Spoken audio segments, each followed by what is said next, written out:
what did you think of the news that Phillip Rivers had a door knock from not the Hall of Fame, which could be happening, right, but from the Indianapolis Colts to say, what do you think about bailing us out here? Yeah, so I'll start from the beginning. When I watched Daniel Jones, I was devastated for him.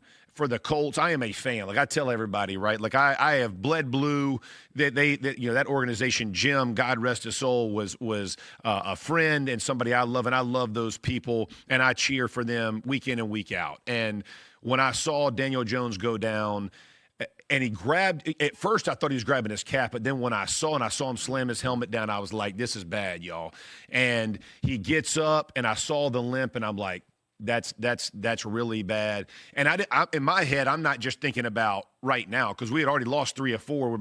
We were down in this one, and Jacksonville was looking good. I was like, this isn't even about the season at this point. This is about our future, right? We just mortgaged the house to go get Sauce, and depending that Daniel Jones is going to be our guy, and that we got our guy in the building, and like an Achilles in December. That ain't good for now, and it ain't good for the future. And so I was devastated. And to fast forward to Phillip Rivers, I mean, when I first heard it, I honestly thought it was a joke.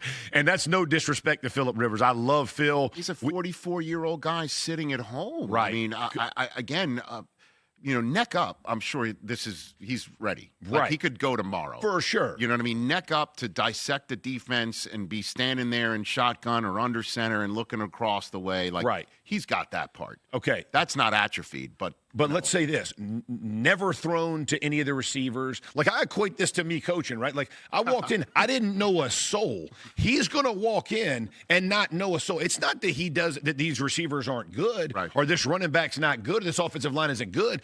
You don't know what his third step looks like. Like, where does he drive? Like, all the things, like, people think it just, like, comes together.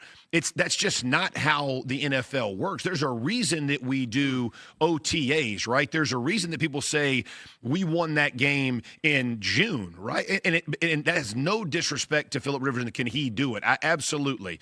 Now we're going to go to Seattle? That's right. I mean, my word, like, these grown men want to kill you. Like, by halftime. I'm thinking about his wife. I'm like, my wife was like, we're not doing this, coach. I'm going to do it. We're not going to, let's go. Okay, 8 games. My wife didn't want to do that. Can you imagine his wife? 10 kids, and you're going to go out there and put your body. I mean, pray to God your left tackle don't throw a freaking Nolan Ryan, because you might not get up. Like, literally, you might not get up. This is, and again, if he does San Francisco and at Houston also. I mean, like, I want no part. And look, like, the game has changed. People ask me all the time, they're like, man, do you miss it? Heck yeah. Would you want to go back right now? Absolutely not. No. You see them dudes? You see Grover Stewart over there? You see, I mean, like, I tell them, like, when I was coaching, I walked in, and these dudes are enormous, and they are physical freaks. I don't think people realize, like, the violence that happens on our field, and because it just looks like ballet at times, right? It looks beautiful. Don't miss the physicality. And I think that's the part that I'm probably most, I guess, concerned for Phil. Again, can you get rid of it? Can he figure it out? Absolutely. He's one of the smartest dudes, and he's got a gun. He's super competitive. I just, I would like a guy who's actually been in the building and actually sat in a meeting and thrown a ball to one of our guys. I also look at it as it's a smart Hail Mary from the Colts, right? Sure. Like, just to give, like, let's see who's out there that we could try and salvage the season. Because Tom Brady. Well, could you imagine? Well, the Raiders need help more than the Colts, nice. I think. Nice man. one. You can't do that. But who else would? You can't own it and play for? You can own another one and then play for another one. What about Peyton? Can? Let's. I don't know. This could be like, if while we're doing Disney movie ideas, like, let's have the statue come to life. Can you imagine that Peyton's Places? Wow. That would be great. That would be unbelievable. Andrew Luck is on the West Coast, probably still in good shape. I mean, Chad Powers. He's a young guy. I don't know. Like, go. This is the way that we're, you pointed it out for the Colts too. You said mortgage the house for Sauce because they thought Daniel was their guy. I mean, right at the trade deadline, there they are with, I think off the top of my head, probably had 8 wins at that point in time. They still have, or 7 wins at the time. Now they have 8. And Sauce was hurt last week. Daniel Jones goes down. They're now on the outside looking in.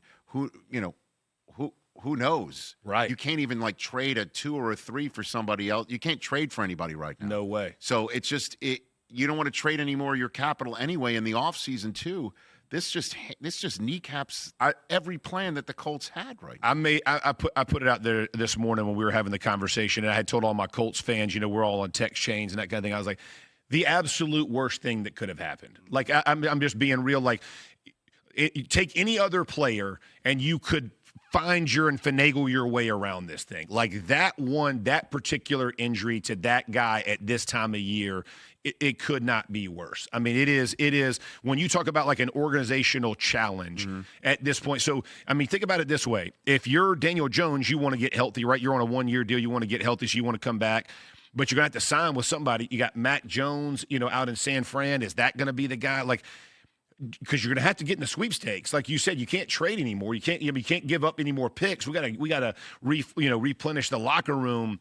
There's just so much that they're going to have to work through. And again, like, there's a lot of fans that are mad that we did the trade, right? Like it was so now you're going to bring in like the chaos and the noise of we should have never done it, all those kinds of things. I'm all for it. I was going, let's go in. Like if you got it, let's go in. Yeah, that made sense. I don't think you could second guess the move that they were making, and it's just as you point out, just an absolute kneecap of an injury for that Achilles. Hey, you made it all the way to the end. Thanks for that. Check us out every single day streaming live on Disney Plus and the ESPN app 12 to 3 Eastern.